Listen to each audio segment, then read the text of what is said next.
Billion dollar से, ठीक होगा। $1 बिलियन के लिए हम IMF के तरले कर रहे हैं और 750 बिलियन की एक्सपोर्ट कहाँ पे। कौन सी चीजें ऐसे आपने की जिससे आप एक्सपोर्ट भी आपकी जो है 750 बिलियन जो है वहां तक पहुंच गई है। बहुत बड़ी खबर निकल के आ रही है इंडिया की तरफ से कि जो इंडिया की एक्सपोर्ट है वो 750 बिलियन डॉलर्स जो है वो क्रॉस कर गई है और ये बहुत बड़ी जो है अचीवमेंट है इंडिया के लिए। आज IMF हमसे कदम कदम पर हमसे गारंटीज लेना चाहता और पाकिस्तान को जनाब स्पीकर डिफॉल्ट की नहज पर पहुंचा दिया। जब भी इंडिया के कोई फॉरेन मिनिस्ट्री के ऑफिशियल के साथ हमारे साथ इंटरेक्शन होता है ऑन एनी इश्यू, हर मीटिंग में India is trying to sell them something.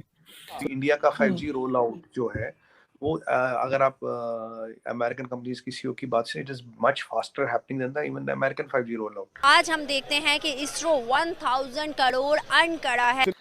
Modi ji के नेतृत्व के अंदर बहुत बड़ी चेंज है। अगर आप जीडीपी देखें करीब करीब डबल हो गया, आप फॉरेन एक्सचेंज रिजर्व देखें, आप मिलिट्री का इंडिजिनाइजेशन देखें, आप स्पेस को देखें, रिटेल को देखें, फाइनेंस को देखें, हर सेक्टर। इतनी क्रेडिबिलिटी जीरो कर दी इन्होंने 11 महीने में कि आपकी गारंटी कोई नहीं मान रहा। इतने बिलियन डॉलर्स जो है इंडिया में आ रहे हैं और पाकिस्तान $1 बिलियन के लिए IMF के जूतों के नीचे भी जो चला गया, बल्कि जूतों को चाट रहा है कि हमें $1 बिलियन दे दिया जाए। 178 रुपए से 300 रुपए पे डॉलर ले गए हो यार, और दुनिया में तुम एक लाफिंग स्टॉक बना दिया है।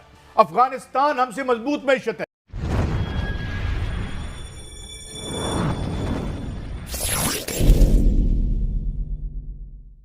की जिससे आप वहां तक पहुंचे और दूसरा भी एक्सपोर्ट भी आपकी जो है मेरे ख्याल है 750 बिलियन जो है वहां तक पहुंच गई है। तो थोड़ा सा सर, क्योंकि मुझे लगता है कि हमें बगैर किसी अपने नखरे दिखाए या बगैर ये बताए कि हम बहुत बड़ी चीज है, हमें भारत से कुछ ना कुछ सीखना चाहिए, खास तौर पे इकोनॉमी जिसमें इस वक्त हम फंसे हुए हैं। तो सर आप क्या कहेंगे कि किस तरह से वहां तक का सफर हुआ आप लोगों का? देखिए आरजू जी, ये जो सफर हुआ ये बड़ा लंबा सफर है। ये करीब आप पिछले 20-30 साल की मेहनत है और खासकर लास्ट 9 सालों में मोदी जी के नेतृत्व के अंदर बहुत बड़ी चेंज है। ये एक ट्रांसफॉर्मेशनल चेंज है। अगर आप जीडीपी देखें करीब करीब डबल हो गया, आप फॉरेन एक्सचेंज रिजर्व देखें, आप मिलिट्री का इंडिजिनाइजेशन देखें, आप स्पेस को देखें, रिटेल को देखें, फाइनेंस को देखें, हर सेक्टर डबल हुआ है। मतलब फिनोमिनल ग्रोथ की। इंफ्रास्ट्रक्चर पे बहुत पैसा लगाया गया, ease of doing business, highways बनाए गए, डैम्स बनाए गए। हमारे यहाँ कभी भी at any given point of time 8000 developmental project चलते हैं, 8000, और अगर वो कोई कंप्लीट हो जाते और बनाए जाते हैं। अगर आप देखें इंडिया ने कितना इंफ्रास्ट्रक्चर ऐड किया, कितनी इंडस्ट्री ऐड की। अब सबसे ज्यादा पेटेंट अभी जो फाइल हो रहे हैं वो भी इंडिया से हो रहे हैं। अभी इंडिया का 5G रोल आउट जो है वो अगर आप अमेरिकन कंपनीज की सीईओ की बात से, it is much faster happening than the even the American 5G roll out. 6G में हमने 600 से ज्यादा पेटेंट्स ले लिए। तो मतलब 6G की भी हम पूरी तैयारी कर रहे हैं। और अभी जो आपने बड़ा अच्छा विषय छेड़ा है, अभी पीयूष गोयल जी का, मतलब आपकी नजर बड़ी दूर तक रहती है। पीयूष गोयल साहब का भी 1 घंटे पहले एक ट्वीट आया कि उन्होंने बोला था, हमारे कॉमर्स मिनिस्टर है, बड़े सीनियर लीडर है, उन्होंने बोला था कि भाई ये मैंने नेशनल टीवी पे बोल चुका था, this year our exports will cost $750 billion, $750 billion हम क्रॉस करेंगे। हमारा फाइनेंशियल ईयर खत्म होता मार्च 31 को। अभी 1-2 दिन बचे हैं साल खत्म होने में, पर आज 1 घंटे पहले गोयल साहब का ट्वीट आया कि वी हैव क्रॉस कर चुके। ये क्रॉस करते हम टॉप 5 एक्सपोर्टिंग इकोनॉमीज में आएंगे। और आरजू जी, कहानी यह नहीं है, कहानी और आगे है। कहानी ये है कि हमारा अभी जो लॉजिस्टिक कॉस्ट है ये करीब 11-12% आता है, राइट। जो जर्मनी का लॉजिस्टिक कॉस्ट है इस दुनिया में सबसे कम है, ये करीब 4-4.5% आता है। हम ऑपरेशन गति शक्ति, जो प्रधानमंत्री जी का ब्रेन चाइल्ड है, उसको इम्प्लीमेंट करें। इसमें फ्रेट कॉरिडोर्स, ट्रांसपोर्ट के लिए corridors, cold storages, complete focus on speed and time, गति शक्ति। फिर भारतमाला, सागरमाला प्रोजेक्ट्स है। अब जब गति शक्ति ऑपरेशनल हो जाएगा, इसमें 125 करीब टर्मिनल बनेंगे, पूरे 175 टर्मिनल बनेंगे पूरे देश में, जो अभी प्लान है उसका आगे बढ़े हुए। फिर आपने देखा वंदे भारत ट्रेन, हमने बात की, वो आ रही। फिर हमने कई सारी चीजें देखा। और अब ये बजट देखेंगे तो सबसे बड़ा इंफ्रास्ट्रक्चर पुश अब की बार के बजट में था, इंफ्रास्ट्रक्चर। अब गति शक्ति की मैं आपको बात बताऊं तो लोगों को पता कहते हैं अरे गति शक्ति से क्या होगा, जल्दी आ जाएगा। जो हमारा ट्रांसपोर्ट कॉस्ट है, this will reach to 5.5 to 6%, मैं 5.5% ले लेता हूँ। कहाँ 11-12% से 5.5%, तो एवरी इंडियन बिजनेस और will be viable by 7 to 8%।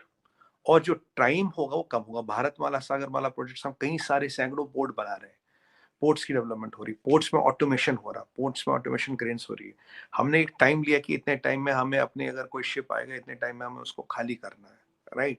Best of best technology लगा रहे हैं। बहुत बड़ी खबर निकल के आ रही है इंडिया की तरफ से कि जो इंडिया की एक्सपोर्ट है वो 750 बिलियन डॉलर्स जो है वो क्रॉस कर गई है, और ये बहुत बड़ी जो है अचीवमेंट है इंडिया के लिए। मैं पाकिस्तानी अवाम से पूछूंगा कि वो इस अचीवमेंट को कहाँ पे समझते हैं, साथ ही मैं कंपैरिजन करूंगा पाकिस्तान का कि पाकिस्तान की एक्सपोर्ट कहाँ पे है। पाकिस्तान तो हर चीज़ जो है वो इंपोर्ट करता जा रहा है, और पाकिस्तान की जो एक्सपोर्ट है वो तो बिल्कुल ज़मीन के नीचे, और इंडिया की एक्सपोर्ट जो है वो आसमान को छू रही है। क्या वजूहत है कि इंडिया जो है अपनी एक्सपोर्ट पे इतना फोकस कर रहा है कि इतने बिलियन डॉलर्स जो है इंडिया में आ रहे हैं, और पाकिस्तान $1 बिलियन के लिए IMF के जूतों के नीचे भी जो चला गया, बल्कि जूतों को चाट रहा है कि हमें $1 बिलियन दे दिया जाए। क्या कहते हैं जो पाकिस्तानी अवाम है इस सारे मामले पे, जो मेरी पर्सनल ओपिनियन होगी वो मैं वीडियो के एंड में बताऊंगा। तो अस्सलाम वालेकुम। वालेकुम सलाम। आपका नाम? आकिफ सुमर। आपका?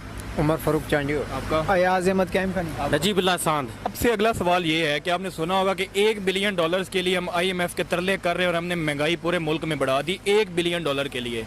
आज ये खबर आ रही है नेबर कंट्री से कि वो 750 बिलियन डॉलर्स की सिर्फ एक्सपोर्ट कर दी उन्होंने। क्या कहना चाहेंगे कि उनकी पॉलिसी क्या है, वो किस साइड पे जा रहे हैं, और ये जो है फ्री आटा बांट रहे हैं या IMF के पीछे भाग रहे हैं, और जो नेबर कंट्री इंडिया है वो 750 बिलियन डॉलर की एक्सपोर्ट करी जा रहा है। देखें, दो चीज़ें हैं, दो फैक्टर हैं, अकाउंटेंट और इकोनॉमिस्ट। ये इसाक डार जो है ये अकाउंटेंट है। अकाउंटेंट और इकोनॉमिस्ट में ज़मीन आसमान का फ़र्क होता है। अगर ये किसी अकाउंटेंट को बिठाएंगे इकोनॉमिस्ट की जगह पे तो ये वही हाल करेगा। हाल तो फिर बुरा होगा। जाहिर सी बात है, आपके सामने अगर कोई पढ़ा लिखा बंदा, आप इनका देख रहे हैं ना, वो कराची वाला क्या नाम था, ग्लासेस वाला जो पहले वफाकी वजीर था, उनको बिठाया था, वो अभी इनके खिलाफ बातें कर रहा है, मिफ्ता इस्माइल। वो आपस में इनकी कंसेंसस नहीं है, मतलब ये आपस में लड़ी जा रहे हैं।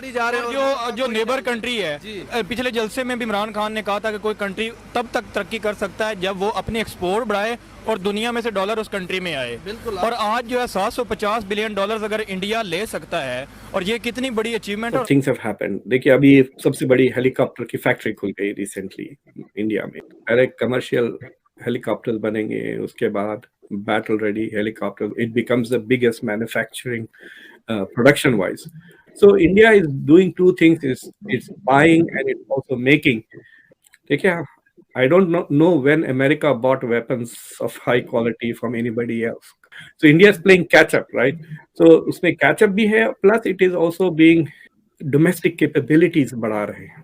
Those are the things.